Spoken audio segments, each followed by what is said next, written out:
So welcome everyone, August 14th. Hope you're having a good Friday out there, wherever you're logging in from.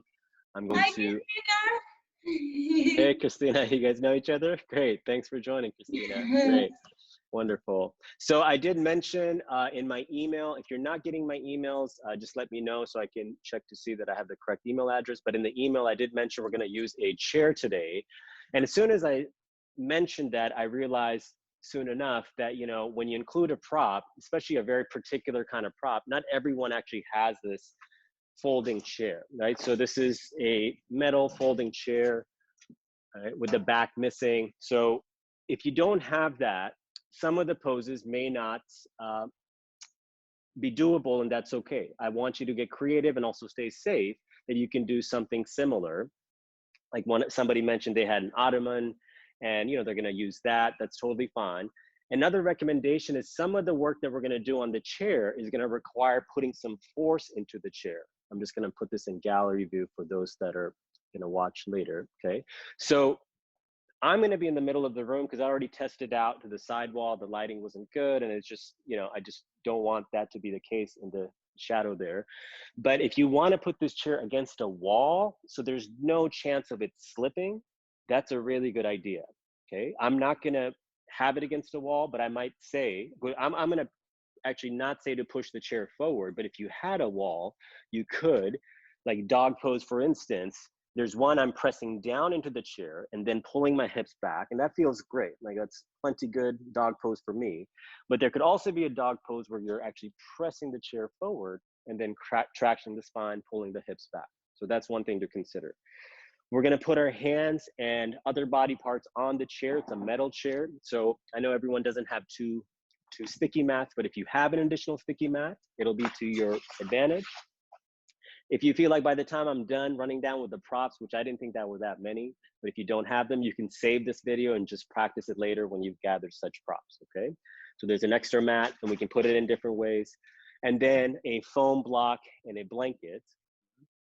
And that should do it for our prop kit for today's practice, okay?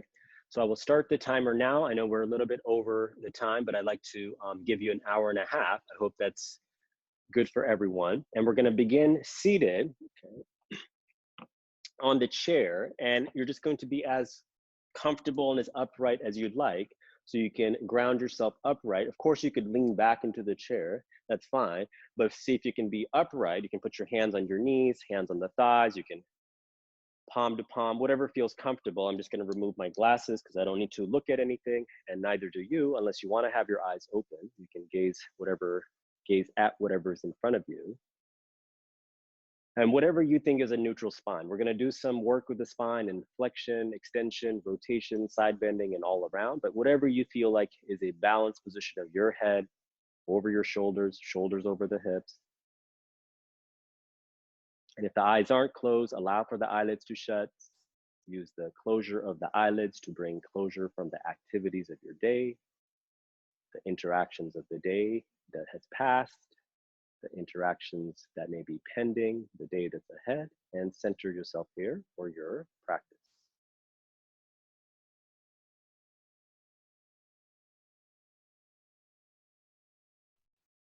Now my hands are on my knees, and after a while, there's just like this natural feeling. I want to bend my elbows and slide my hands back.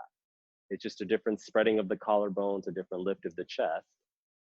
So do whatever adjustment or no adjustment so you can breathe a little bit more comfortably. You can observe that breath. Inhaling through the nose, keeping the lips gently sealed, exhaling out through the nose.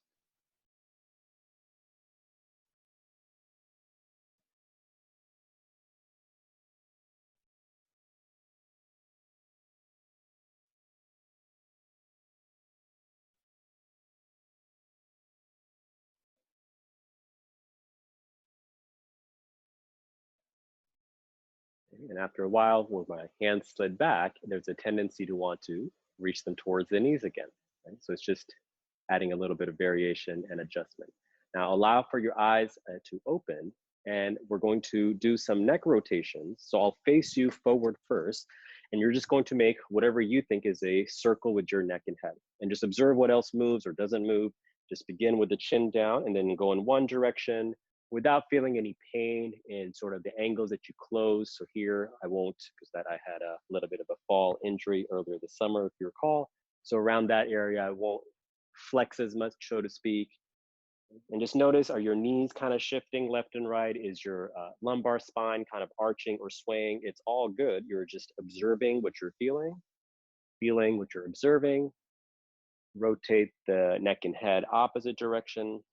So one direction, your eyes can be open or closed. And I want you to observe for the last circle you make it a little bit slower and just notice, like, are the shoulders shifting? Are the hips swaying? They may or may not be, but just putting attention there. Okay, now we're gonna sit in the chair again, but this time keeping the back a little bit more supported. So here's where the block comes in. Option one is to just have the block like this. I like to also have a blanket, just extra padding. There's just more space for the block to stick. You can check it out and see what works to get the block to rest against. So if you're on an ottoman or practicing at home, you don't have that block, you can have a wall behind you. Okay, so it's at my middle back, but upper middle back, right where the shoulder blades would begin, somewhere around there. It doesn't have to be perfect. And then adjust with your buttocks forward or back so you feel like you're upright and there isn't like a sort of effort to extend the spine or flex the spine. It feels natural, sort of curved. Okay? Let's do the breathing practice again. So there's no special breath except eyes open or closed. Take a deep inhalation through the nose. You might feel the block move as the diaphragm opens. And deep exhalation out. Long breath in through the nose. You might feel the block move less or more. Try not to move it if possible, but if it moves, it moves. And exhaling it. All right, now hold on to either the seat of the chair or the legs of the chair, depending on the length of your arms. Okay, so now we'll do our neck rotation. Okay?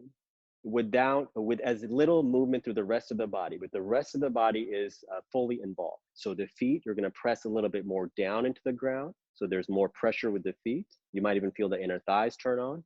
As you hold the chair leg or the chair seat, grip there firmly with straight arms and draw the shoulders down away from the ears, as if you were going to lift somehow up yourself on this chair. So you feel like the shoulders are moving away from the ears, arms are active, feet pressing.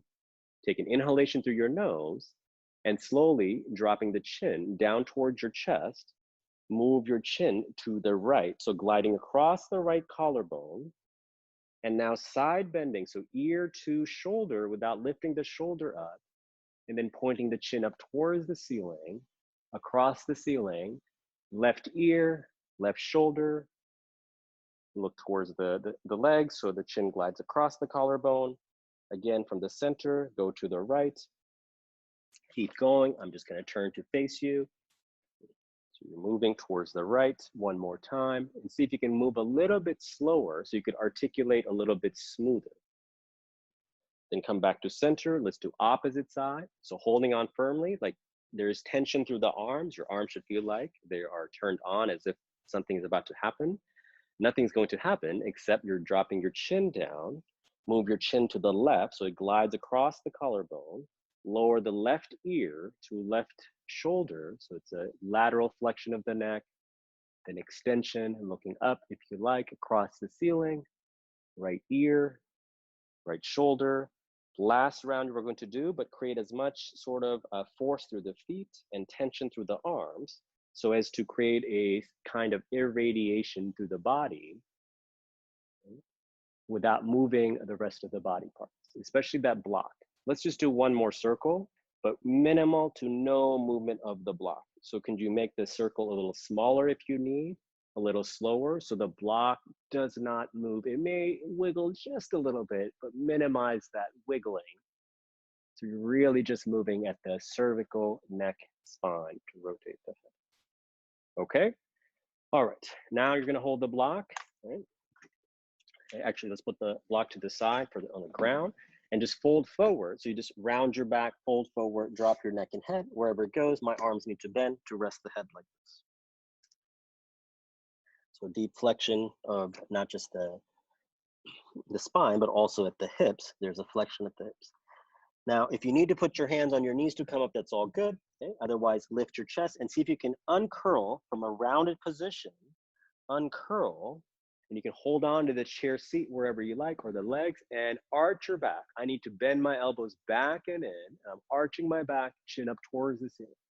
And then rounding like cat and cow, but sitting on a chair. And then you can have arms out or in, you decide.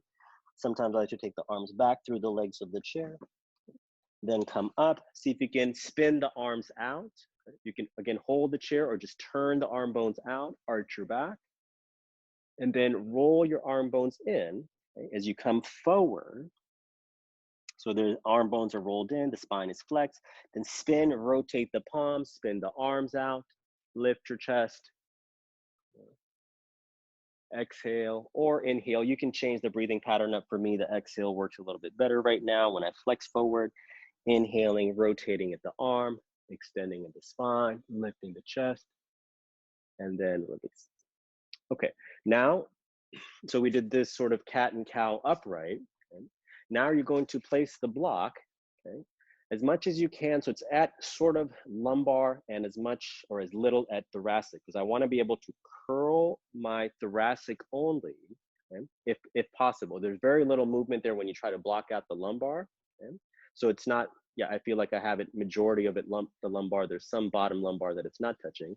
It'll be different for everybody because every person is shaped differently. One size fits none with this chair seat. Okay, so you're just experimenting, exploring, and expanding in your practice. Okay, so now, whether hands are on the knees or holding the sides of the chair, you decide how you want to create this sort of tension, as I mentioned, irradiation. So the rest of the body's involved, but you're only trying to curl your upper back, chin towards chest, and then chin away from chest, chin away from chest, and try to arch your upper back only. And try to move now, and try to make the brick move minimally, if at all. If you can control it, try to really round your back, curl the upper spine, and then uncurl, chin away from chest, without the lumbar shifting or as little as possible. Okay, now you're going to hold the block, you're going to give it a hug. Okay? We're going to make a circle through our thoracic spine, which is the upper back, and the rest of the body you're going to resist from moving. So I'll face you like this. You can be forward or back of the chair. You're just hugging the block like this. So that way you just have something to create tension. It can certainly be done without a block, just like this. And you're going to round your back. We have a block, we'll use it, hug it, squeeze it, and curl your upper spine as much as you can. Now you're going to turn your chest to the right, stay rounded, and now start to side bend like an accordion on your right sideways, right shoulder to right hip. Then you'll begin to back bend just in your upper back if possible, not your lower back. Side bend to the left, then begin to look forward, curl forward, and now resist the knees and thighs from moving. Push your feet down. Resist the knees and thighs from swaying about. Make a circle through a rotation, the upper back. So we do 2 slow, smooth circles, coming around, come up, switch the crossing of the arm. So it may not be a very big difference, however you can. Tuck your chin, round your upper back as much as you can. Find flexion through the spine, then rotate to the left. So you're turning your chest to the left, then side bending, left shoulder to left hip, then beginning to back bend in your upper back. Side bend, the right, forward bend, squeeze the block, press your feet, turn everything else on. Just keep your eyes and jaw relaxed. Okay? Breathe in and out through the nose. Squeeze out whatever feels good without feeling any pain, and release, and we're done with that for now. Okay? Now I'm going to turn to the side. So we did this, if you came for last week's class, we did these shoulder movements of the scapula. We did it with the block. Today we'll do it without the block, like this, okay? And then we'll do it like this, okay? So when I say like this, have your arms slightly out. Last week we did it narrow with the holding the block, have your arms slightly wide apart. So let's move through the positions of the shoulders. One is lifting your shoulders up, shrugging the shoulders up to the ears. Now pull your hands, your arms back. So they're lifted and the shoulders are squeezing back. Keep them squeezing back as you drop, lowering the shoulders down. Keep them down as you move your hands forward, spreading the shoulder blades. Keep them forward, lift them up and back, back and down and forward and up. Pause, release. Okay. Now let's put the block in our middle back, upper back region, whatever gives you some resistance so you're not doing the shoulders like this until you wanted to do that, because that's kind of a cool dance, okay? So we're just working with awareness. How can we target certain areas that may not have intelligence? How can we bring some awareness there? So we're just using some props to block out areas that we may not, like gray zones of awareness, okay? So let's do that again. Arms a little wide, like a narrow B. Lift your shoulders up, move your shoulder blades back, down, forward, up. Now, can you make minimal movement of the block? That may mean the scapula movement may be very minimal too. May not be as expressed as before. Reverse the direction. So shoulders up, forward, down, and back. Try to just move your hands forward and back as little as up and down as possible. As little as up and down possible. Okay, release. Okay. Take a pause here. Let's do a twist. We'll come back to the scapular the movement, the controlled articular rotation. Throw an abbreviation there. Nobody knows what the CARs are, the band. Just what I needed. CARs, controlled articular rotation. Right now we're doing a simple twist. So take your right hand behind you, left hand to the knee. You can hold the rung of the chair. If the blanket's in the way, you can move it out, lift the chest, and turn your chest. And then release, switch. So swinging the hand, you may need to move forward into the chair seat more. Bring the hand back, right hand forward, lifting the chest, turning the chest. The back arm is bent. Put it wherever is comfortable. Experiment with the angle of the elbow, angle of the arm, so your shoulder feels okay to lift, and then turning the chest. Let's do first side again. Instead of crossing the hand over, put the arm inside. So this is my left side, this is your left side. Right hand back, left arm against the inner knee, lifting the chest and turning the chest. And see if you get a different kind of a turn than when the hand shoulder crosses over. Maybe lift your chin and turn your neck and head towards the upper right corner of your room. And then release. Opposite side. So instead of turning like this, which we did first, have the hand here, arm back wherever you need to lift and press against the arm and knee, lift the chest and turn your chest.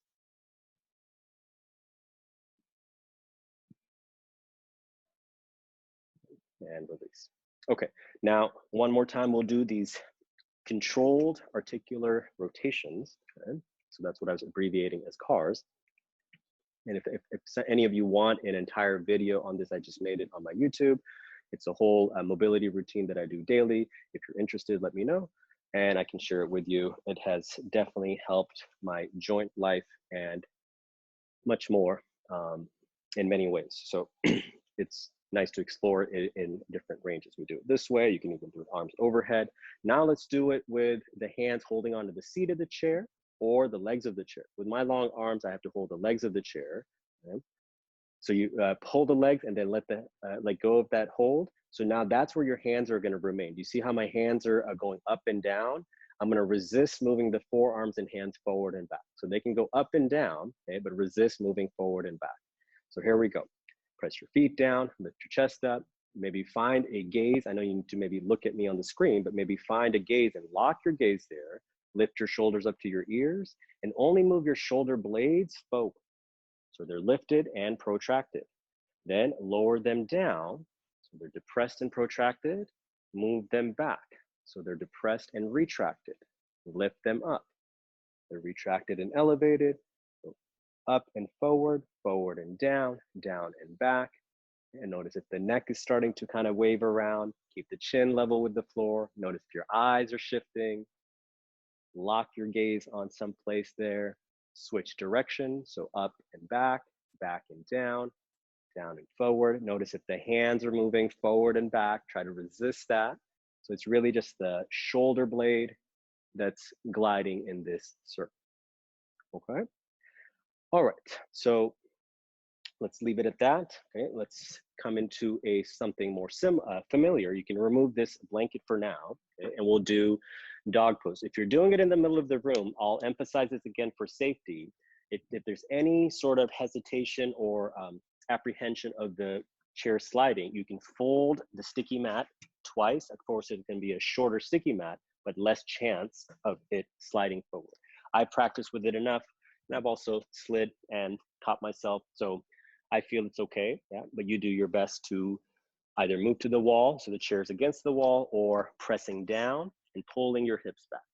So this is a version of Adho Mukha Svanasana, downward facing dog, holding on to the sides of the chair, the seat side corners of the chair.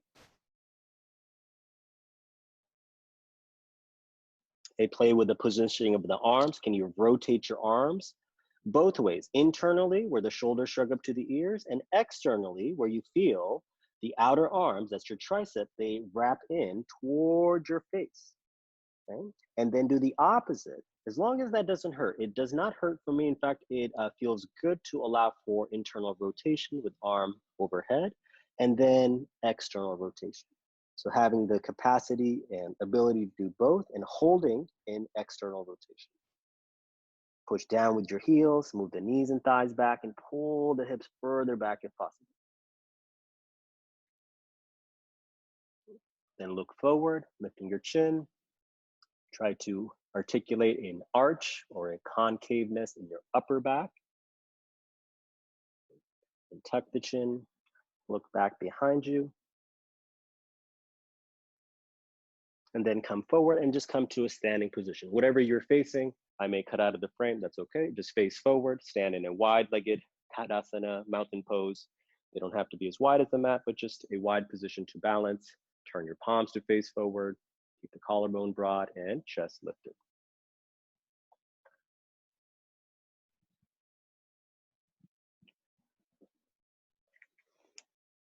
Okay, let's do dog pose one more time. This time we'll shift some weight to plank. So again, if you're making sort of a relationship with the chair now, you're trusting that it's not going to slide forward. Otherwise, move the chair so it rests against and presses against a wall. Okay, now let's come forward to a plank, tall plank position. So shoulders over wrists, more or less. And then come back. I just want to clarify that I'm holding the chair like this. Okay, there's different ways to hold the chair. You could hold the chair like this. I'm holding the side corners of the chair to get that added external rotation, okay, just to clarify. But when you come to plank, if that doesn't feel good, then you can consider hands forward. Okay, so again, experiment, explore, and expand in your practice. Let's do a couple planks gliding forward. So arms stay straight, legs stay straight, lift your heels, shift the weight forward, shoulders over wrists, push down into the chair and lift the chest away from the chair. And so you feel like the upper back, shoulders are protracted or rounded. Pull the hips back, lower the heels down. And again, we'll do lift the heels, shift forward, shoulders over wrists, press down into those wrists, and lift the shoulders away from the ears. Straighten your knees, pull the chin away from the chest, then tuck the chin, look toward your feet. Try to really get your chin to touch your chest if possible. Now you're looking at your pubic bone or somewhere there. Keep the pubic bone facing your collarbone and then move your chin away from your chest. Keep the pubic bone pulling up to your collarbone, chin away from chest, push down with your hands, make your arms even longer, shoulders away from the ears. And then pull back, come back to downward facing dog. Then you'll come forward to some kind of uttanasana. So I have my feet as wide as the mat. If the head doesn't easily rest against the chair, you can stack up some blocks, whatever you need. So you can have a resting position of any kind. Okay? It could be arms crossed, head on the chair seat, hands on the floor, or something else, but just to take a rest with legs straight.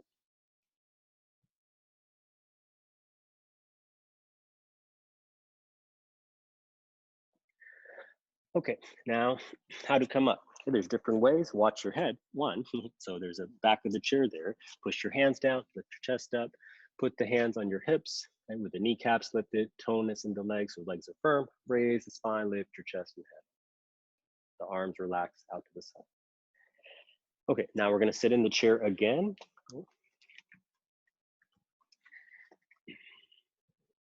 So those cat-cows we did earlier, okay, what through the chair, or what looked like cat-cow, yeah, just flexion and extension of the spine, we'll do through Urdhva Baddha Unguyasana, okay? But I just want to show that it is possible, okay, that you can do it with the heels lifted. It's just a different way to sit on the chair. It just brings a different sense of alertness. So heels are lifted, I interlock my fingers, I lift up, I lift the chest, okay? Then I lower the heels down, okay? I flip the hands, and if you can keep flipping the hands, come forward, come down. Lift the heels, lift the hands, rotate, palms away, lift the heels, just be on your tippy toes, arch your back. Then begin the rotation of the hands, arms, flipping as much as possible. You may not get the palms down to the ground, and that's okay. Okay, so whatever you can do, even if it looks like this, yeah, that's okay. Let's do one more before we switch hands. So lift the heels, lift the hands, turn the palms away from the face, stretch the arms overhead, and then release the arms out to the side, lower the heels down. Okay. I'll show from the side view. We'll do the switch, the different interlock of the fingers. So whatever is your non-dominant, even if you can't remember, you just choose one here.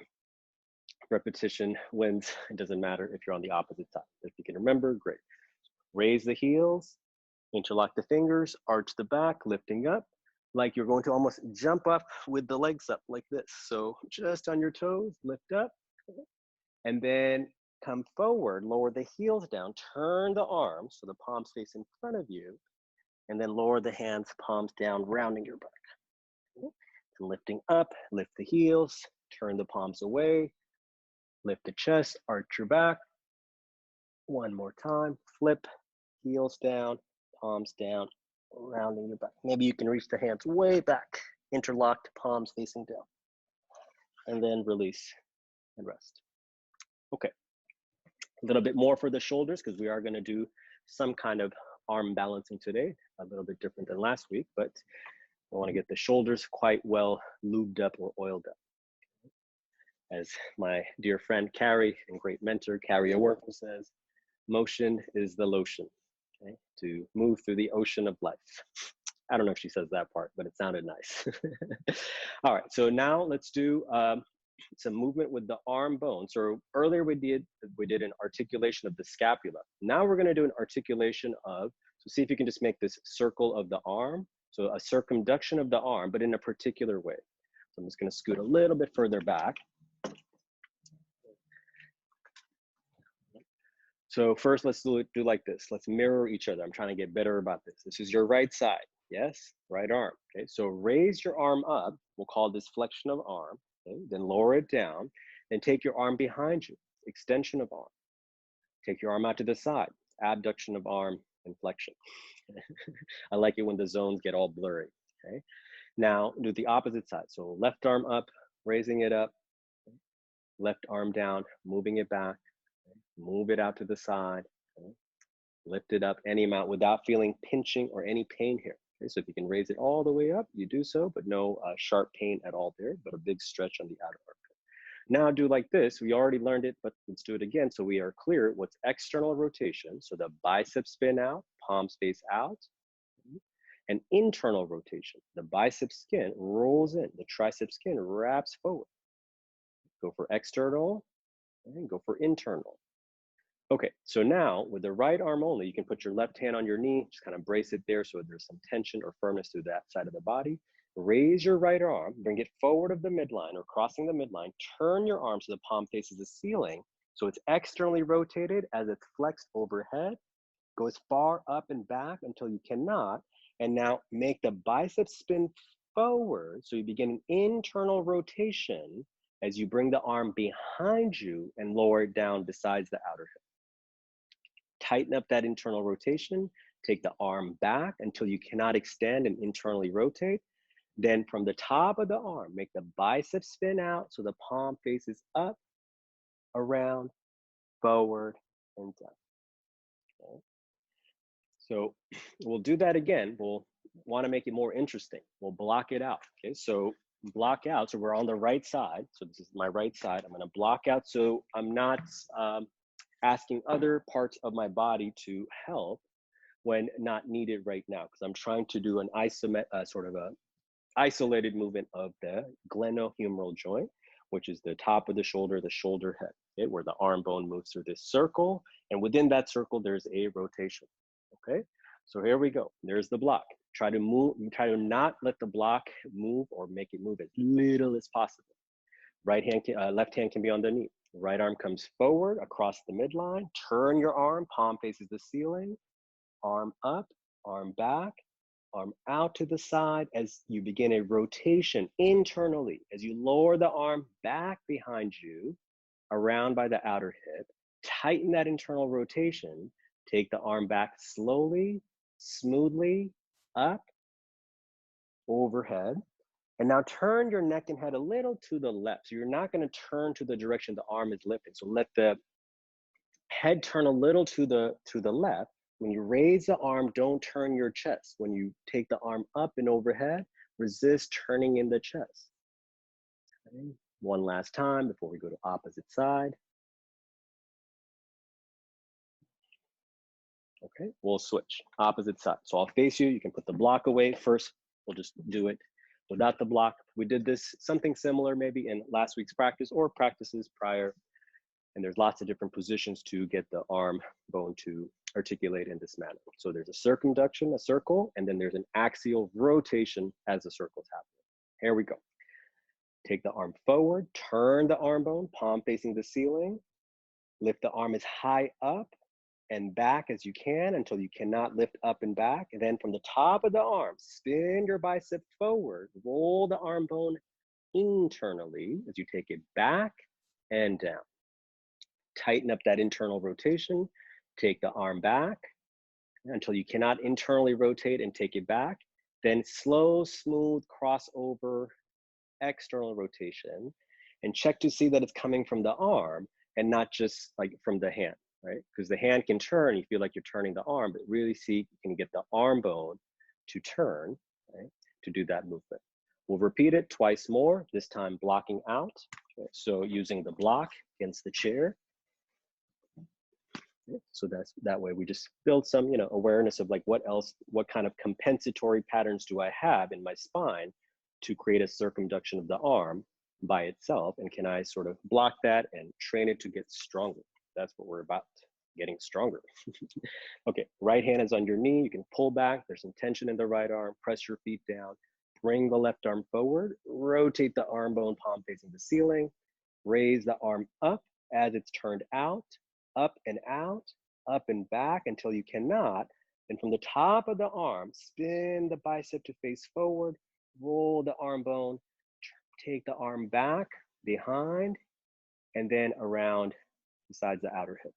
Tighten up the internal rotation, take the arm back, smooth crossover to that external rotation, arm up, arm forward, turn your nose and chin just a degree or two to the right. So you're not going to turn your waist to the left as you raise your left arm up.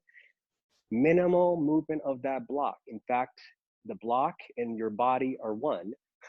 So don't let your block move so your spine doesn't move. Just try to get your shoulder to move. Easier said than done.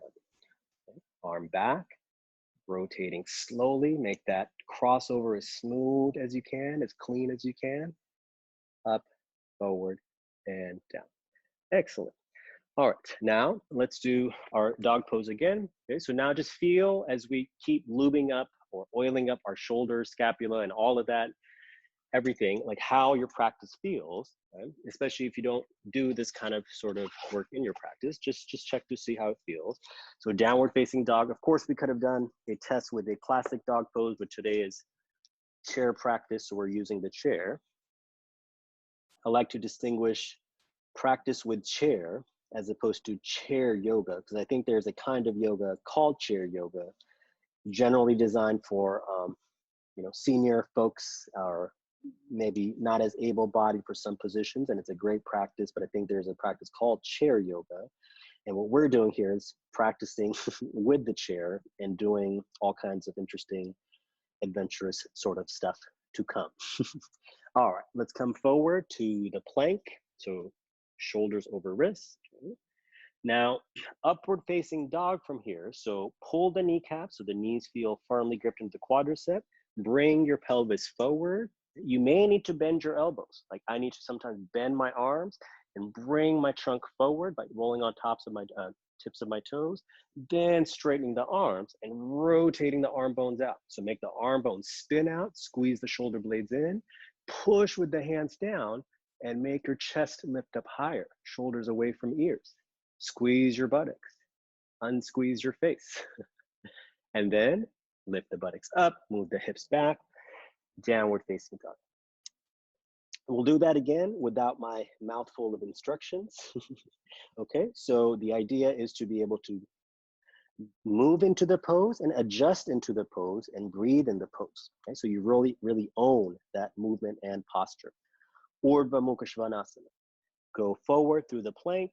If you need to bend your arms, you do so. Otherwise, bring the trunk through. Wrap the inner arms out, turn the outer arms in, and then push with the heels of the palms like you're going to eject the chest up.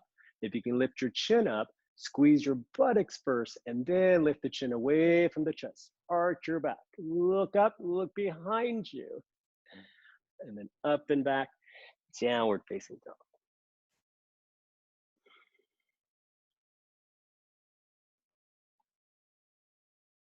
Okay, then take a rest in Uttanasana of your choice. So again, arms crossed version is one, head on the chair seat is another.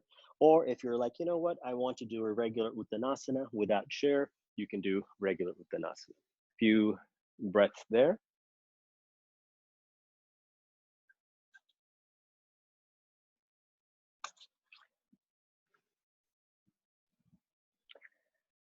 Okay, now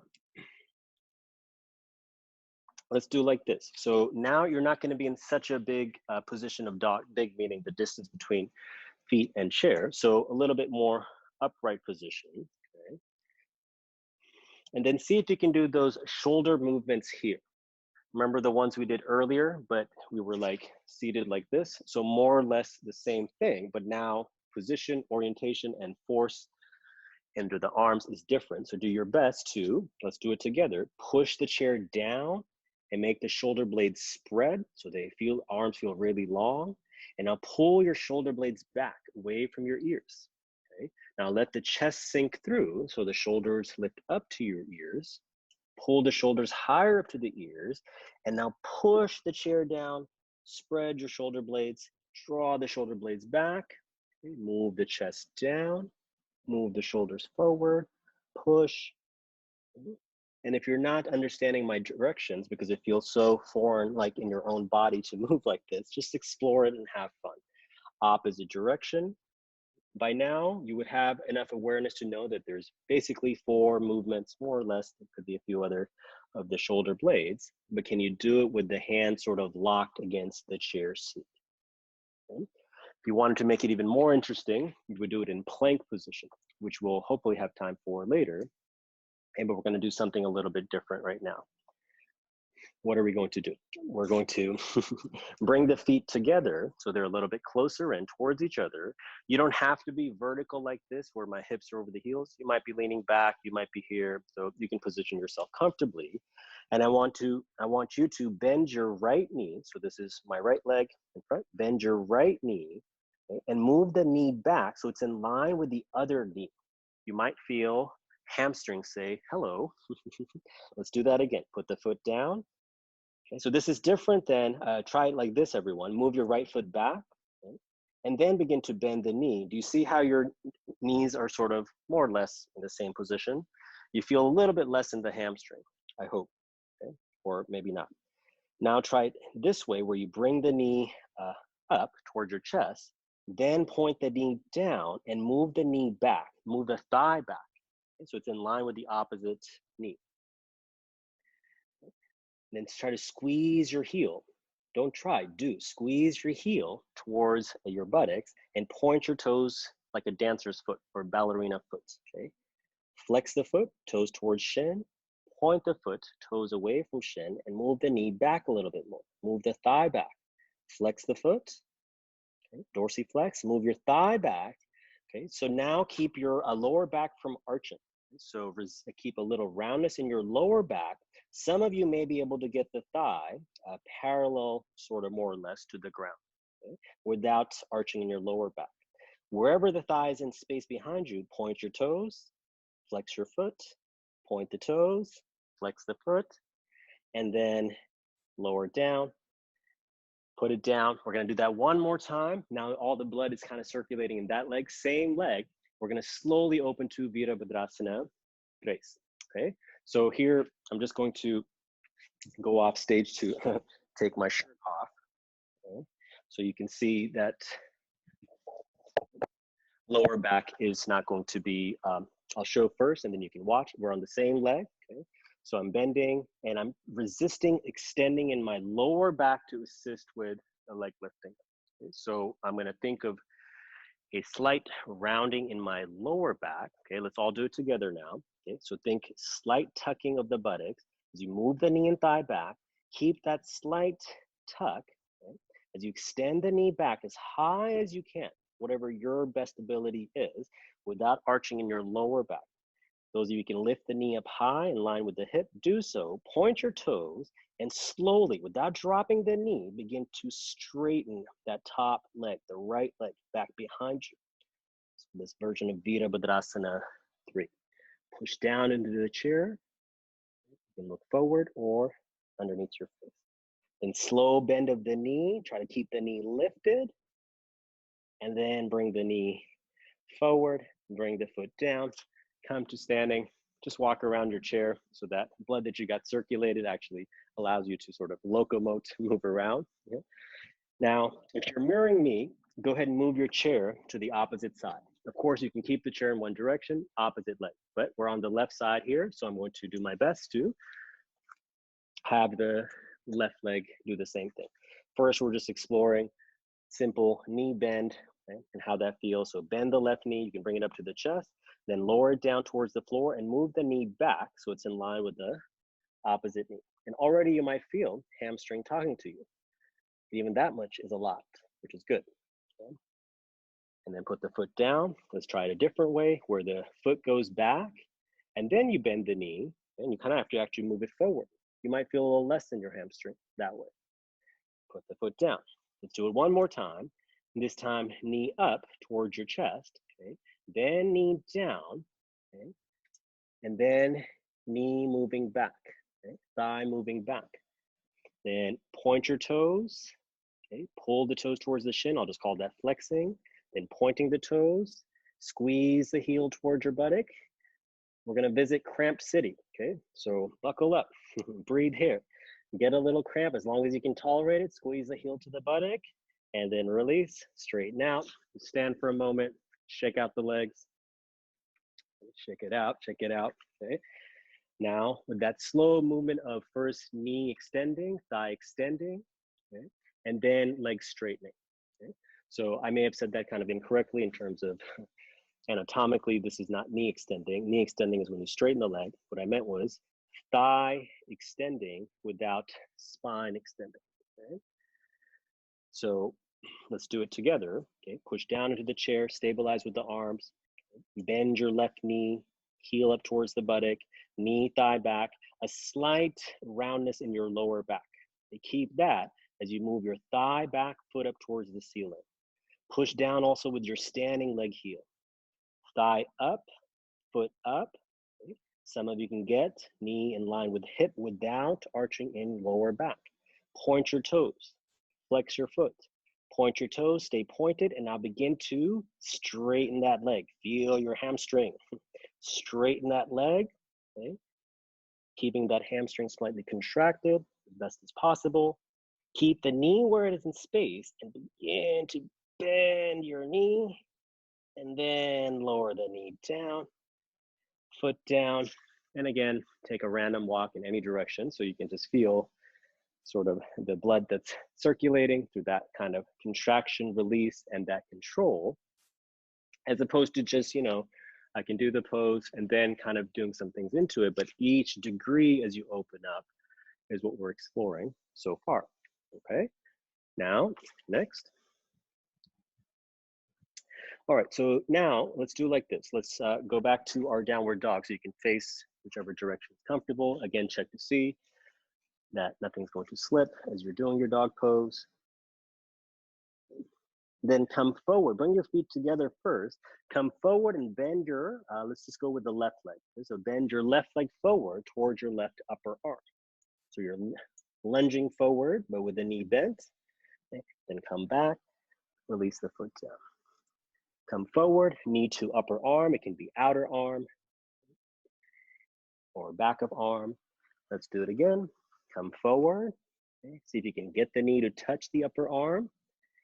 Okay. Point your toes, flex your foot, point your toes, and now push down under the chair with your hands and detach that knee away from the upper arm. Attach the knee to the arm, detach the knee to the arm, away from the arm. Then come back, step back. Opposite side, so right leg forward, right knee up.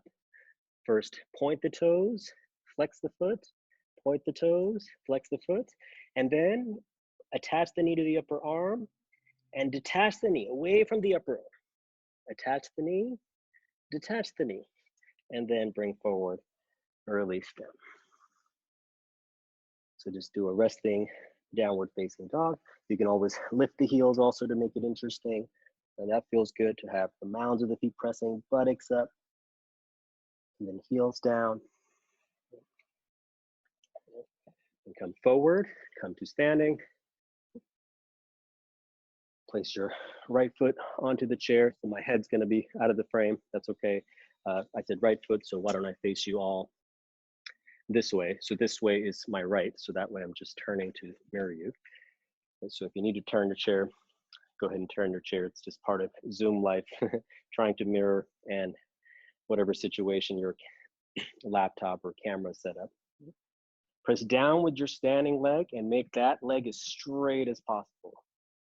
So pull the kneecap up, grip the thigh flesh, even the bottom buttocks of that standing leg, grip there. Raise the heel of your bottom foot up, front foot up, so you might feel a little calf engagement or cramping.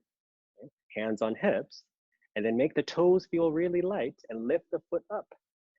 Lift the knee up a little higher. Flex the foot, point the toes, flex the foot, point the toes, rest the foot down, rest the leg down. Okay, opposite leg. So whatever's your opposite, I'm just gonna go back and forth. That way I can see you and you can see that leg. Left leg up. Make your standing leg even more straighter, pulling the kneecap up, squeezing the thigh flesh to the thigh bone. Then lift the heel of the front foot, so toes are pointing. Make the toes feel lighter by working your standing leg buttock. Grip it there. Standing leg heel down, standing leg buttock working. Lift the toes of that front foot up and see if you can lift the knee a little higher. Then foot down, leg down. Okay. Now let's try something like this, and some of you may need 2 blocks, okay? Or 1 block, or you'll see what happens, so we'll figure it out. Right leg forward, okay? So right leg forward. I hope that's not spinning you out back and forth, but kind of fun. So you're going to, if you can't do this, right, because of some groin thing or arm thing, because your arms are not so long, then you can have blocks here. Okay? It should feel pretty easy, actually. In a moment, we're gonna do something different or difficult, right? But this should feel easy. I'm gonna have my hands onto the chair. But I want you to start now pushing your right foot through the shin, ankle, heel into the chair. Like if I was there and I was trying to say, hey, I want to pick your foot up, you're saying, no, I'm pressing my foot down, shin down into the chair. Okay? Press more, press more. Your hands are very light right now. Like they're not doing a whole lot because you're pushing so much with your foot down. Okay, now the hands are going to begin to feel heavy, and the foot, you're going to try to lift it up so you could stick a thin piece of paper or a few pieces of paper underneath the foot. Okay? Lift it up a little higher if you can, and release the foot down. Okay, so if you could clear up by quite a bit, okay, I want you to be at an end range where, let me see if I can show from here. Like here, if I lift up, I can clear up quite a bit, okay? So be at a position, maybe just fingertips, where you can barely clear, but you feel some activity at the top of the groin engaging, okay? So you're contracting, right, this regressive tissue and muscle, which is kind of shorter at the top of the leg, okay? Right side. Release. Opposite side. First, getting into the position, pressing the left foot down firmly into the chair seat. Hands are quite light. Okay? You can be on fingertips so the chest isn't really dropping onto the leg. You're gonna need that space. You can also hold chair legs if you want. Right? If that works, that's fine, whatever you need. Press more. If I try to pick your calf, heel, shin up, you're driving it down, you're resisting it. Now the hands, fingertips, wherever they're at, they're gonna press more. Press your standing leg heel down and lift that foot off the chair seat. If you can lift it up a little higher, do so. And then release. Okay. Come to standing, rest it down. Okay, we have, I'm just checking the time. Okay, now we'll come back to some of that, that regressive tissue muscle stuff in some other poses. It's interesting to know how we can hold poses sort of passively, but then when asked in an active range, if we can kind of keep that position. Okay, so I'll explain, or we'll explore more of that in a moment. Okay, so before we took the right knee, okay, back, okay, now you're gonna take the right knee up and out to the side. And you're gonna lift it a little bit higher and then bring it forward and down, okay? So right knee up to the armpit, out to the side, lift it up a little higher, bring it forward and down, okay? Now you're gonna take the knee thigh back, okay? Then bring the knee and thigh around like a hurdler, like a hurdler would jump over a hurdle, then forward, down, back, okay? So it goes through extension without arching in the lower back. In fact, if you want to make it more interesting and challenging, place a block on your lower back. Resist the block from not only tipping, but as minimal sort of shakiness or movement of that block at the lower back, okay, as an option. Everything is an option, actually. Your choice, your practice, all right? So bending the right knee, move the knee back, okay? Move the knee out to the side like a hurdler. See if you can lift the knee a little higher, okay? Maybe it doesn't lift so high because of the block. I definitely felt there was some quote unquote cheating in my lower back before. A little bit more honest this way with the block. So I'm really just getting the thigh bone to move without the lower back to arch, okay? Now, same leg, same side. We're gonna go from forward out, okay? So let's all do it together. If you need to look at me, it's all good. So you're gonna lift the right knee up, take it out to the side. Okay? You can look at the knee and thigh. Maybe you can lift it up in line with the hip. Now roll the front of the thigh to face forward. Internal rotation of that thigh bone. Keep it internally rotated as you take it back behind you, down towards the opposite knee, forward, up, out to the side, and then do an internal rotation of the thigh bone. Roll the front of the thigh to face the floor, press your standing leg heel down, fight for a little more internal rotation if you can, and then take the knee and thigh back, knee and foot down, like extending. Take the brick off, come to standing. Okay, so through my, not hardcore research, but what I've come to learn about internal rotation is that by the time, okay, and this is again hearsay through either chiropractors or other people in sort of the functional movement industry and field, that by the time somebody needs a hip replacement, it could be the case that they have lost internal rotation, right? Not so much external rotation. We do quite a bit of external rotation in yoga. In fact, many poses, like the Padmasana stuff, Trikonasana, side angle, half moon, Janu Shirshasana, the list goes on actually, yeah. And I have the context, at least my own understanding is that it's the road to Padmasana. Everything leads to Padmasana, so you can sit in a seat that's optimal for meditation. So external rotation of the legs works for that context. However, internal rotation is just as valuable and important. It just doesn't happen to fit in many yoga asanas, but still a valuable movement that we sort of lose control of internally rotating. Okay, so you could do this kind of work on your own, but we're asking for, you know, a different thing with the chair. We're going to do the opposite side, but I'm just going to face forward so you can see that when I take the left knee, okay, first we're just going to lift the knee out to the side and back, but then there's a point where I do this hurdler's jump, right? Like I'm going to jump over the hurdle, rotating the front of the thigh, okay, and then taking it back. Okay, so opposite side we're going to do now. First, lift your left knee up towards your chest to the arm, take it out, and again, lift it up to the shoulder. So there's like a side bend of the knee. Then bring it forward, lower it down. Let's do that again. Lift the knee to the shoulder, out to the side, up, forward, down.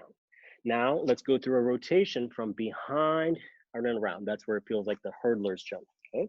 So bend the knee without arching in your lower back. Option to put a little block there just to challenge yourself so you're not swaying in lower back to get leg extension and rotation. So knee back, foot up, knee out to the side like a hurdler. Go slowly here. Feel that little bite in your outer buttock, outer thigh. Knee up to the arm, forward, down, stabilize to the arms, maybe lock your gaze somewhere, unless you want to look at your knee. Sometimes it's kind of fun to see, where is that knee? Can I lift it up higher without tipping the brick? Forward, down. If you need to take a pause, you can take a pause. Otherwise, we're continuing opposite direction. Knee forward towards chest and arm, knee out to the side. Think fire hydrant dog here, okay? Try to get the knee to lift a little higher by pressing your standing leg heel down. Now inner rotate. So the front of the thigh faces the floor, ankle foot up towards the ceiling. Take the knee and thigh back, knee forward, knee up. One more time. First out to the side, fire hydrant dog kind of situation. Then inner rotate. Roll the front of the thigh to face the floor, ankle foot up towards the ceiling, knee back, knee down, rest the foot, remove the brick, put the brick down and rest your head on the block, or you can have it on the chair. Just take a moment to relax and let go of that crazy activity. Fun and useful, fun in the functional sense, and useful in and outside of the yoga practice. Everything in yoga practice should be useful, hopefully, off the mat. All right, so now what are we going to do? Okay, now we're going to, so we did Virabhadrasana 3. Okay, now let's do an Ardha Chandrasana. Okay, so this might be familiar with some of you who've done chair practice before. So left foot forward, is that right? Is that what I want to do? No, I'm sorry, right foot forward. Okay, so right foot forward, okay. Then hold the chair rung, something like this. You can have the knees bent, put the arm down. So you're just setting the stage up to lift the leg up and turn your waist and chest. I like the rung. I'll show another way to do it, but I prefer it this way. It gets the armpit chest open. Keep the inner edge of your bottom foot pressing down the standing leg. Reach the inner thigh of the lifted leg up. Press with the top hand, push, turn your chest. So the pelvis turns, the waist, chest, upper armpit, everything turns. Maybe even get a peek of your top elbow. And then release, fold by bending the front knee, bend the back leg, kind of fold in and come out, okay? We'll do the opposite side. And while we're doing the opposite side, just to clarify that there's another version, because there's many versions of art, there is this version too. And this is kind of fun. The chair back is this way, but I'm saying do this version where the arm is crossing over. And depending on your height, just FYI, I just thought of this because different positions, you might need your arm a little higher, okay? So you can raise the chair up, adjust it to your height level. So I'm bending the left knee, coming over, right hand over. So I'm starting with sort of a flex position of most of the body. Back is rounded, knees are bent. And then I begin to straighten the bottom leg, straighten the top leg, press with the top arm. The top arm is bent, elbow up, elbow back. Bottom forearm, I'm pressing down. And slight grip, I'm also pulling back. turning from the pelvis, waist, chest, armpit, maybe neck and head. Gaze at your top elbow, and then fold everything forward, coming down. Okay, so now see if you can just explore. So this is just going to be a little bit experimenting. Can you go from this position and extend the leg, bend the knee, and come down, right? So I'm opening up like almost like a goddess pose, you know, goddess pose like this, but sort of in mid-air sideways. Okay, so you're opening up from goddess pose, and then from there, straightening out both legs. So it's almost like you're like a sponge. So you're curling in, and then you're pushing down, opening up. And then one more time, try to get that abduction of knee and thigh out to the side. Press with the standing leg heel. The standing leg buttocks, outer buttock, make it squeeze there. And then release. Opposite side. I hope you enjoyed that, especially this part of you. Here, here, here, anywhere. Strong outer glutes, under glutes, all kinds of glutes, strong, okay? Here we go. So we're doing it this way, right? It's just a different way to kind of open up, okay? Like this, and then straightening out. And then bending, closing up with a little clamshell, and then opening up through that sideways goddess pose, and then Ardha Chandrasana half plank using the chair. Okay? And slow on the descend, and release. Okay, last time Ardha Chandrasana. This time we'll support the head, kind of like a little bit more classic version, but with chair support and probably a block or some blankets. Let's see how it goes. So the idea is to be able to do your pose and then eventually have the head resting. This is too low for me, right? So I'm going to put a block somewhere here. Hand is going to be on the floor. Okay? I'm using the chair to support myself, resting more the back of my head so I can turn the pelvis, the chest and head, then top arm up, and maybe I can turn with my head to look at the top arm. So maybe I need a little bit more height or just better balance practice, because that'll happen. So be careful in the sense that know when you're going to tip back, know when you're going to tip forward. Situate your props so that way hand can come down. I like to start with the knee bent, palm onto the ground. You decide how far forward or down, and then beginning to straighten the leg, lift the head, turn the head, lift the head, turn the head a little more. So I'm in the back, upper sort of corner of the head. Okay? And then if it feels okay, okay, beginning to let the top arm come up. Okay? If you need to hold the chair, you can. Otherwise, top arm up. And maybe turning the head. You can look up at the top hand, somewhere in the corner of your eyes. Come down, release. It may help if you had two blocks when you do that turning of the head. There's a wider base. So I just, felt that when I was using one block, trying to turn my head, the blocks are kind of narrow in this position. So I'm just joining them together. Let's go for it. So it's possible to do the pose first and descend the head. It's also possible to rest the head and then come into the pose. Okay, so the first one, let's just do, or I guess it's the only one where I'm short on time. So pick one, whatever's easier for you. Palm is on the ground or fingertips. If you want to try palm on the ground, rest the head, lift the head, turn the head, and then decide to let go and balance or hold on to the chair or somewhere in between. Turning the head, some peak of your top hand and arm. Arm up, overhead, resting, okay? Put the blocks down off to the side. Do a wide dog pose or more like a prasarita. Okay, we're not quite done yet. You can have the head resting or head floating, whatever feels good, but just legs are wide.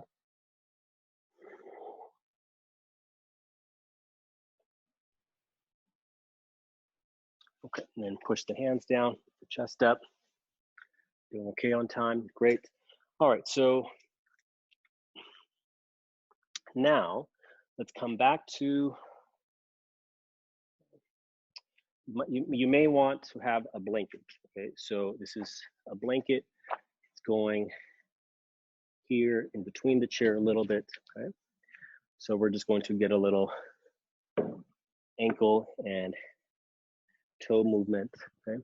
The blanket right now, just put your feet on the ground, on the blanket. We'll do it for when we do the top of the foot, it might be a little intense. But right now, just hold your thigh behind. You can lean back into the chair or be upright. I'm gonna lean back and just make ankle circles like we did in last week's practice for those of you that came or watched for practice. And try to go slowly and smoothly. Sometimes I like to hold the knee and shin, so that way I know I'm not moving from the knee and shin, but from the ankle, moving the foot, reverse direction.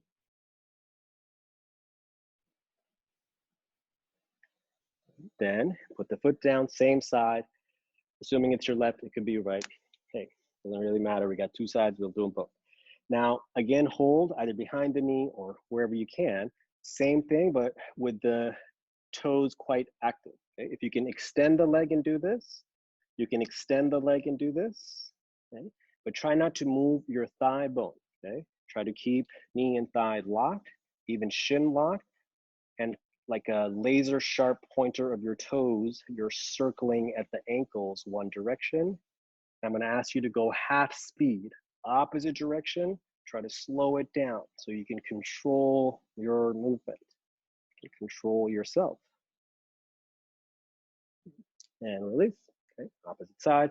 So first, you can just be in this kind of loose position and rotate ankle circles. Notice if the shin is turning, resist, block out shin, so as to better articulate ankle movement through the toes, reverse direction. You can also try with the toes completely numb or limp. It's even harder without the toes involved.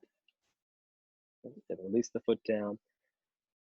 Okay, this time again, same thing. Okay, slower, smoother with more control, or with leg extended. Okay, point the toes, really stretch the top of the foot, move the foot in, around, out, pull the toes, point the toes, out, pull the toes, move the foot in, reverse direction. So it's like the toes are like a laser and you're cutting a circle of some kind. It's super sharp and smooth through the toes. The laser pointer. Okay, and then release. Now, tops of the feet. This is where it gets fun, okay? Maybe not in the beginning because you're not used to this, but any amount of pressure you can tolerate, top of the foot. Moving it further back, you're gonna feel less. Moving it further forward, you're gonna feel quite a bit. Okay, so if you're gonna be really in the front.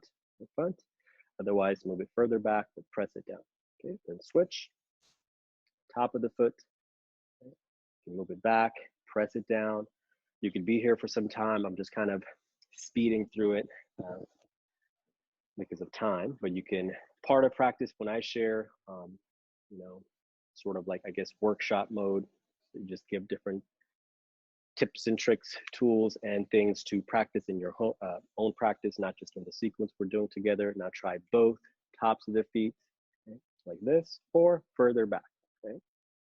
You can even be quite far back. I have a crossbar in the front, you may not, you could go further back, okay? Or you're right at the metatarsal ends, sort of the neck of the toes, right at the end there, and then release, okay? Keep the blanket there, you'll see why, but we're going to do some upper arm work now, okay? Time to work on our dips, everyone, all right? So what does that mean? Hold the chair securely. Again, check to see that it's not gonna slide back, okay? Again, use the wall if you feel like it's gonna slide back.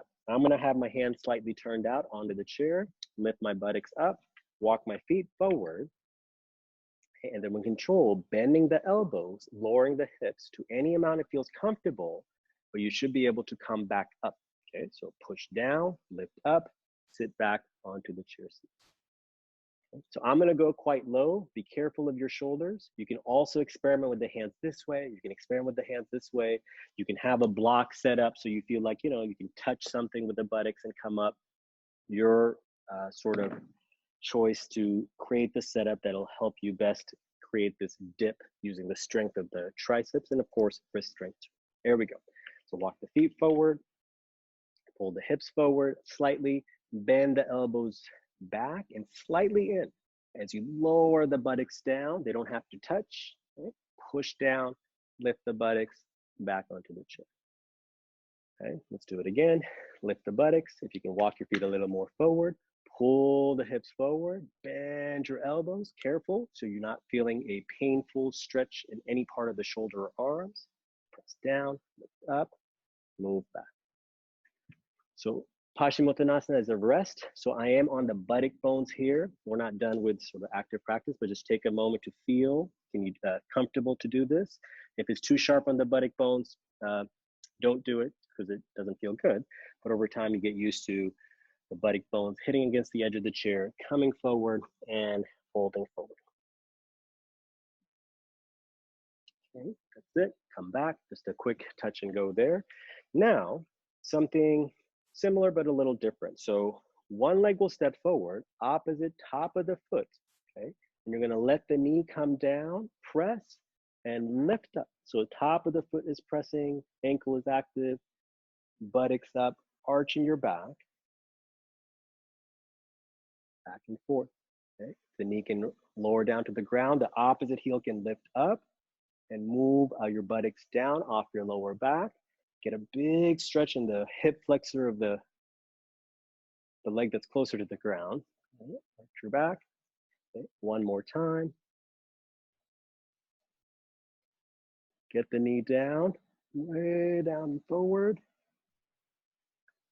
Release. Opposite side. So I'm not going back and forth anymore, as you can tell. That's okay. But as long as you're following along, we're moving a little forward and top of the foot presses. And maybe this is your back bend, heel lifted. Okay?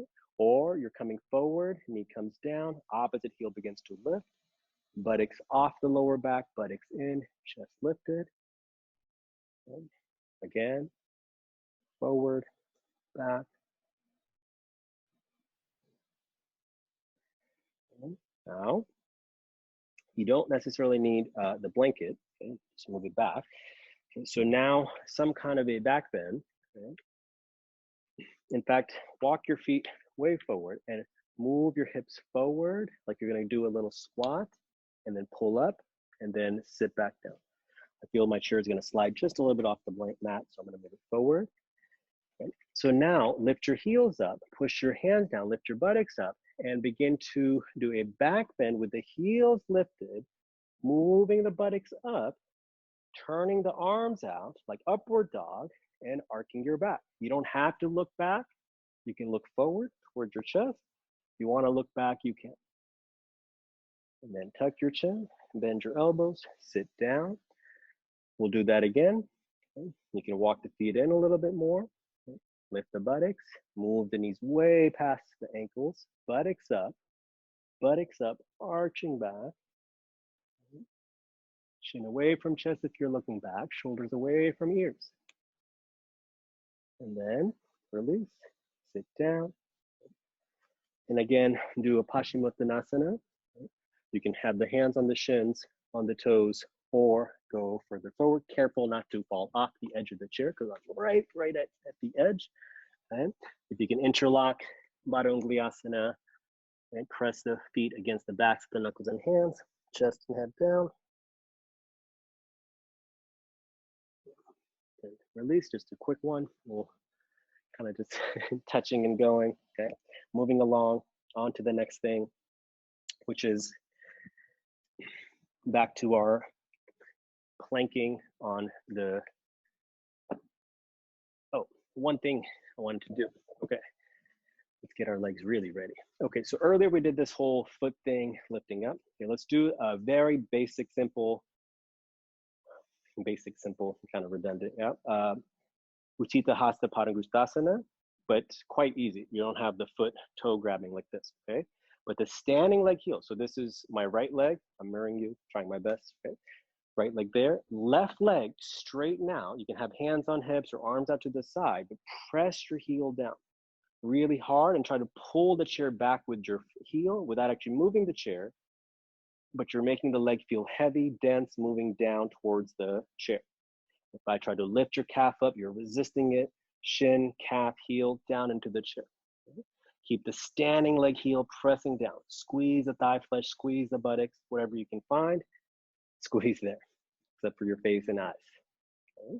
Now, you're pushing this, like you should have an indentation of the heel into the chair seat, okay, or the mat. Now you're gonna make the leg feel quite light. Some of you may be able to lift the foot up, okay, without bending in the back leg. If you need to bend, that's fine, but keep the back leg straight. Point the toes of this foot and see if you can lift it up any amount higher. Squeezing the top of the leg. Lift the leg up higher. Straighten the standing leg. Lift the leg up higher. And then lower down, rest. Okay, so that's the difference sort of, sorry, I'm headless instructor here, okay? Between, you know, just always approaching passive ranges, which we love and I love too, and they feel really great and relaxed. But then testing to see, like, can I, in this range, actually, right, lift my foot up, right? We're gonna do it higher in a moment, but do I have the control to do it actively as much as passively? And you might be surprised if you haven't trained that muscle group to be active and lift up, okay? It won't happen, okay? So instead of going towards here and then trying and be like, I can't do it, progressively building up, you could start even stair step. Like if you have some stairs in your house, you could do it on stairs, stairs, stairs, stairs, and lift up, okay? Let's do the opposite leg. And we'll do one more time, higher up as an option. Standing leg heel, you're pressing down. Floating leg, what I'm calling floating leg against the chair, press further down, really hard, okay? Like if I try to lift the leg or try to move it, you will resist. That's how much you're pushing down and also pulling back, right? Try to pull the chair back towards you. So the standing leg hip flexor should be on fire now. Standing leg glute should be engaged. Keep all that engagement. Now try to put a piece of paper underneath your left heel. Make the heel feel lighter by gripping the top front of the leg. Lift the leg higher if you can. Point the toes. Lift the leg a little higher. Standing leg stays straight. Lift the leg a little higher, higher, and release. Foot down, okay? Either walk around or drop and squat and come up. Drop and squat and come up, okay? Just to get the legs a little bit, some movement from that stiffness, tension, which is so good in terms of strengthening while lengthening, okay? It is possible. Round two. This time you'll choose, okay? I like to have a little bit of a setup like this. So this is quite high, okay? Those of you feel like you can do that high, great. You could do a setup like this, okay? Or just the heel on the back rung of the chair, okay? So choose one sort of height, or you could, you know, explore step by step. Okay, and try to put the foot up there, leg up there without touching your leg, if possible. You may need to touch it, and that's fine. Let's see if you can extend, rest it, and then straightening up. Standing leg heel pressing down, floating leg heel pressing down, okay? You can have your hands on your hips, press that heel further into this block or end of the chair, drive it down. If I try to lift your calf up, you would resist it because you're pressing it down. Press it more down so you get a big stretch behind the leg. Keep your standing leg as straight, firm as you can. Point the toes of the floating foot and make the foot feel light. Even if it doesn't lift up, make it feel lighter off the block. For some of you, it may lift up. Squeeze the buttock of the standing leg. Lift the floating leg up a little higher. And then slow bend at the knee, slow descend of the foot. Okay, opposite side. So I just won't change, but we'll just do the opposite side. Headless yogi. Did I tell you about the headless way before in the class? Check out Norman Fisher, an old Buddhist scholar, author, The Headless Way. You can check out that. His theory is that we don't actually have a head. We exist without a head.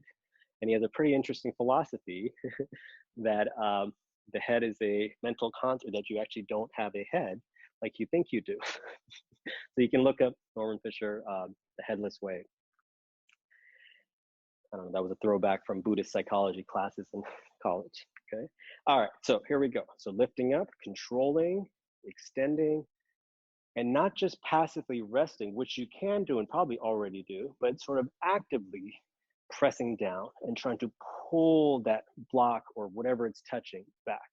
So if I was there and I said, hey, I want to lift your calf shin up, you're resisting it by pressing it down and pulling it back. Press your standing leg heel down. So this area here is turned on. Squeeze the buttocks of the standing leg, point the toes of the floating leg, and now make it feel light. Grip the top of the thigh flesh and make the heel feel light. Even if it doesn't lift up, it's feeling lighter. For those of you that can lift up a little higher. Standing leg heel driving down. Standing leg buttocks engaging. Then bending the top leg, slowly, resting the foot down, slowly. Whew. All right. Now, downward dog, upward dog. Then we'll do something similar, but a little different. Okay, so Adho Mukha Svanasana, downward facing dog. Arms and legs straight. Then lift your heels, come forward, and now Urdhva Mukha, but on tops of your feet. So on top of one foot, top of the other foot. Okay, you might need to scoot a little forward. Press down with the hands, turn your arm bones out, then push the heels of the palm, arch your back, lift your chest, squeeze your under buttocks, release the shoulders away from the ears, look back behind you, and then careful curling up on tops of the toes, coming back. Okay, let's do that one more time. Okay, so if you can curl up on both toes at once, you could keep the blanket there to try, or one foot at a time. Straighten the knees, straighten the arms, rotate the arm bones out, spreading the chest, pushing the heels of the palms down, arching your upper back, but first squeeze your buttocks and then arch your back, look back, and then downward facing dog. All right, now come forward and just do a little bit of movement from side to side without lifting the hands off the chair. So I'm getting into a little bit of side planking. Okay. So for side plank, I'm gonna have you step your right foot. Okay, so you're gonna turn to your, so right hand down, you're gonna turn to your left. So when I do this, I'm just gonna show, I land on the inner edge of my left foot, the front foot, outer edge of the right foot. Okay? Now, in one swoop, take the left foot back behind you. Okay? Push with the right hand down and move the pelvis away from the ground. Then come down, bring the left foot forward. Careful with this, it's a dip. You have to bend the arm slightly, let that right hip lower. As long as that feels okay here, lower, and then push down. Okay? Take the left foot back, left heel is lifted, press the right foot down and arch your back. Okay? You don't have to throw the head back. Release, come around, okay? Rotate, find your way back, opposite side. Here we go. So first coming forward, hand inside the center of the chair, pointing forward, turn, so left hand down, turning to the right. You can do that kind of movement just for fun to see, can you rotate, landing on the outer edge of left foot, the one behind, inner edge of right foot that's in front. Quickly step the right foot back, push down, lift the chest. Careful of that chair not sliding back. Okay? Come back, okay? Foot forward, and begin to side dip here. The elbow has to bend slightly. If you want to keep the arm straight, it's fine. I have long arms, I have to bend it. Let the hip come down, then push, lift up, side bend, back bend. Okay? Back heel is lifted, chest lifting. You won't take the arm up just yet. And come back, step forward. Okay? So here, okay, just be mindful that the chair is not getting slippery, okay? So if you feel any doubt at all, you can do like this. The mat's gonna get shorter, but the chair is not going to slide, okay? Just FYI, for some reason, if it's sliding now, just check that out. All right, then come forward, face me, so the chair is on your left side, okay? Lift your left knee up, turn the knee out, foot out, then foot onto the chair seat, okay? You can just rest here for a moment. Lift the heel, point the toes, lift the foot up and stick the foot to the inner right thigh. Vrikshasana without using your hands. Try it again. If you didn't get it, see, can I get the foot to lift? Point the toes and get the foot to stick on the inner upper thigh. If you want to adjust with your hands, you can. Otherwise, take your arms out, take your arms up, headless tree yogi. Okay. Arms out, okay. Then foot off, foot just tapping forward, rest it. Opposite side. Okay, here we go. So first, arms out. You can think Daniel LaRusso, Cobra Kai, or wait, who's Miyagi Dojo, the Karate Kid. Yeah. Then take the leg out to the side, place the foot down. You can have hands on hips. Lift the heel up. Make the standing leg heel drive down. Lift this foot up so the knee lifts up higher. Then point the toes. Stick the foot onto the inner upper thigh. Try it again. So you lift the knee up, point the toes, and stick the foot upper inner thigh without having to adjust manually. So you actively sort of arrange that to happen. Arms wide, arms up. Arms out to the side. Okay. I don't think I've ever done a practice looking at myself, but with my head missing, okay, which is very interesting. Here I am. All right, so a little bit more to go and we'll wrap it up. So where were we? Okay, so we were here. I'll keep the chair here. Okay, so now we're gonna do side plank to side plank tree pose, okay, more or less. Okay? So come forward, right hand is forward, outer edge, inner edge, so situate here, okay? Bring the left foot back, okay? Push up, now lift the left foot up, point the toes, get that foot to stick on your inner thigh, above the knee if possible, okay? As long as there's no pressure on the knee, we're all good.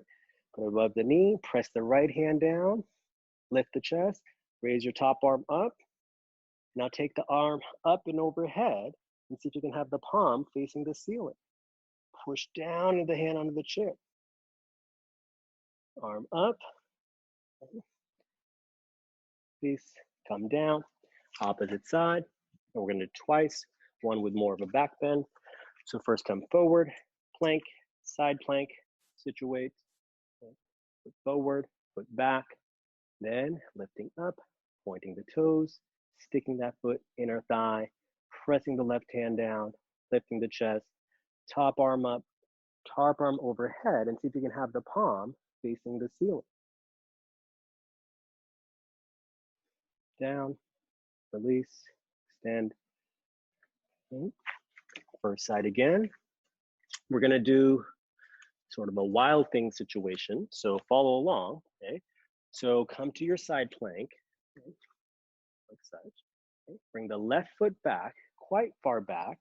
Make sure you're not gonna slide the chair back behind you. You're pressing it down, back heel is lifting, front foot is pressing, buttocks up, lifting the chest, and now turning the chest. As long as your balance is okay, take your arm up and behind you. You can look at the nails of your top hand. Otherwise, you can look forward or even down. Okay. Come down, okay. As if you're gonna sit down for a moment, but you're not. Push, lift up, and go back. Okay. And now see if you feel, like if it's comfortable, rotate that thigh, foot to point towards the ceiling. Come to like a Marichyasana twist.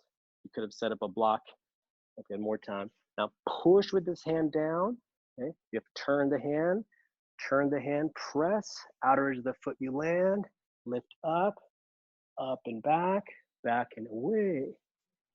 And then come down, Marichyasana sit, toes point up, turning your chest.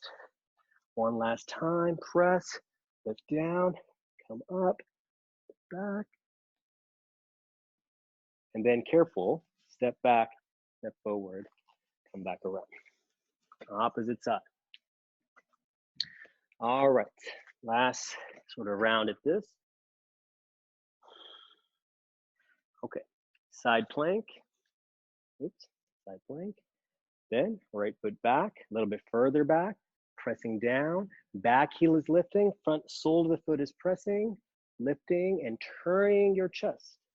Take your top arm up and behind you, overhead. You can look to the nails of your top hand. And then release like you're going to bend, but not quite. Then come up, come back, overhead. Then bend, rotate that thigh so the foot points towards the ceiling. Sit down and adjust yourself. We didn't have a chance for last time. So you can do some kind of, you can sit on a block, certainly, like if this is a difficult Marichyasana position, sit on a block, some height, right? So you could be like this.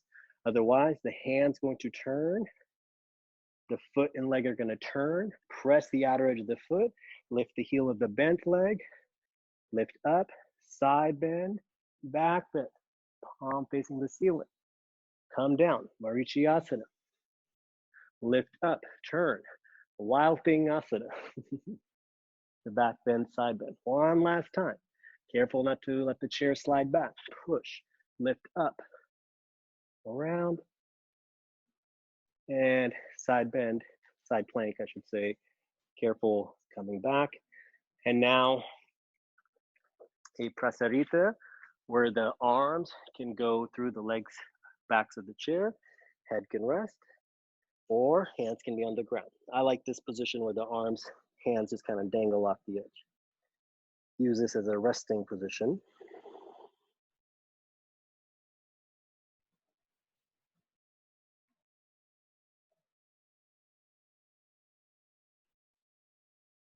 And push the hands onto the chair. Okay. The feet in, okay. Turn around. So Kurmasana-like position. So tortoise pose, coming forward, coming down, rounding your back. You can hold the crossbar of the chair if it's there, or the legs of the chair. Round your back. If you want to put a block for your head, if that feels appropriate, rest the head, you can do so. I prefer no block right now, but that's an option you can have. Just rounding your back. I'm reaching for that back crossbar. Okay, you can reach your hands anywhere it feels comfortable.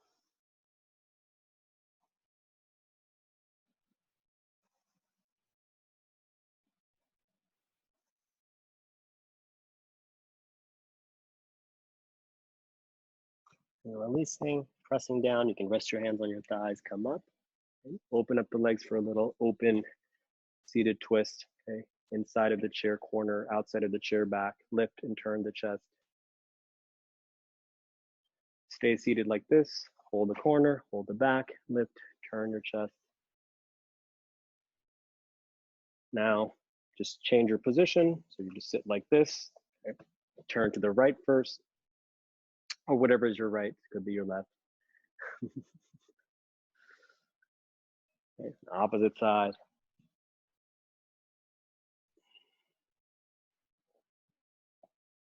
And then release. Okay. Now, you can do some kind of, I planned for chair sarvangasana, but we ran out of time. So you can do some kind of chair shoulder stand, chair sarvangasana, or you can do a upside down chair bridge pose. Again, one of my favorite sort of go-tos from carrier worko. So I'm putting this mat over the crossbars of the chair. Okay. You can put a blanket where the chair seat, that's sort of the backrest is, so that metal isn't sharp. Okay. So I'm just going to show this, and then there's a particular part of it that I'd like for you to watch and see, which is that the foam block will be tipped. Doesn't have to be, but it's an option. I'm going to show quickly. If you want to do a shoulder stand or something, that would be time now, or some kind of resting, cooling inversion. So I'm pretty close to this.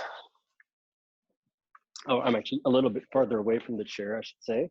Further away from the chair, I press my feet into that top crossbar of the chair, lift the buttocks, situate the brick, sacrum to tailbone. Then I'm pressing the backs of the arms, elbows down, and scooting back so the brick is angled, it's tipped, and I can hook the heels, the Achilles tendon against that crossbar, and the legs can relax. So I suggest if you want to experiment with this, it's quite nice and relieving after a active and adventurous practice with the chair, or do something that's cooling for you that feels good. Okay. Those of you that are still watching or need to see another demonstration, I'll just show. Those of you that are in it, stay in it. But I put the feet on the back crossbar of the chair, lift up, situate the brick, sacrum to tailbone. If the brick is tall and narrow, press with the back to the elbows, arms, roll back slightly so I get up on tops of the shoulders and allow for the brick to tip, which allows for the sacrum to slide in, more of an angle than a flat position. And the heels, Achilles, rest against the crossbar, arm out to the side, letting go, resting. So it'll just be like a minute, minute and a half hold, and then just a quick shavasana to let go. If you want to do any other thing or need to go sooner, all good. Take time to down-regulate the nervous system. Give a rest to the brain and body through our practice.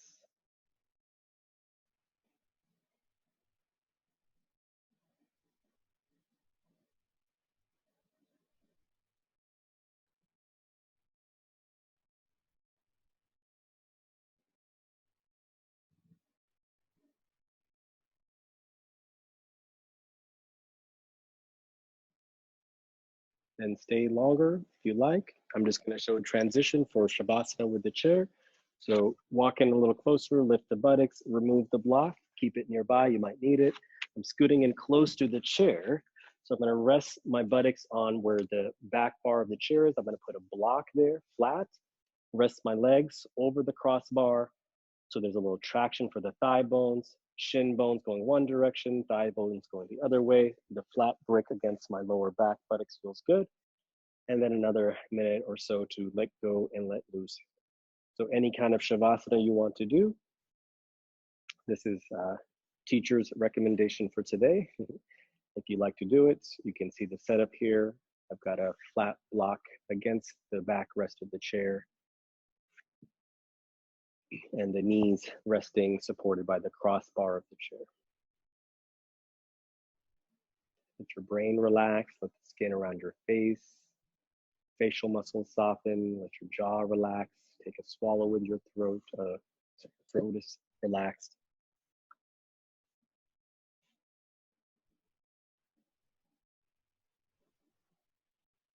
Take a long breath in through the nose, fill up your lungs to the top. Pause at the top, take another inhale, then a long, smooth exhalation out. Inhale through your nose, fill up your lungs to the top. Pause at the top for a few seconds. Take another inhalation, fill up more, and smooth, gradual exhalation, release that.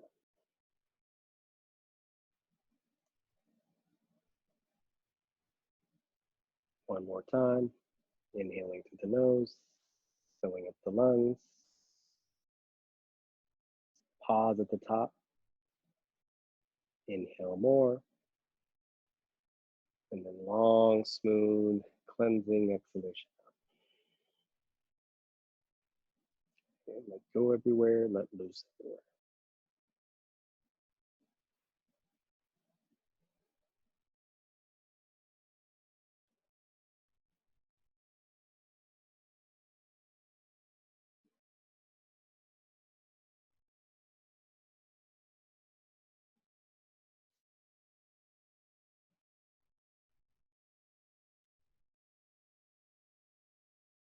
Now, one hand at a time, place your hands under ribs, touching your abdomen somewhere in your torso. A full breath in, full breath out. And carefully coming out, bending the knees, feet pressing, lift the buttocks, remove the block. Scoot yourself back so you have space to bend the knees in, roll to the side, rest against your arm. And then look to the floor, push away. You'll come up. You can sit on the ground or sit on a block. Just take a moment to conclude your practice, joining your palms, composing yourself, centering yourself, collecting yourself. So that way, off the mat and into your day and day's activities, we can stay composed, centered, and collected within. Thank you all for joining.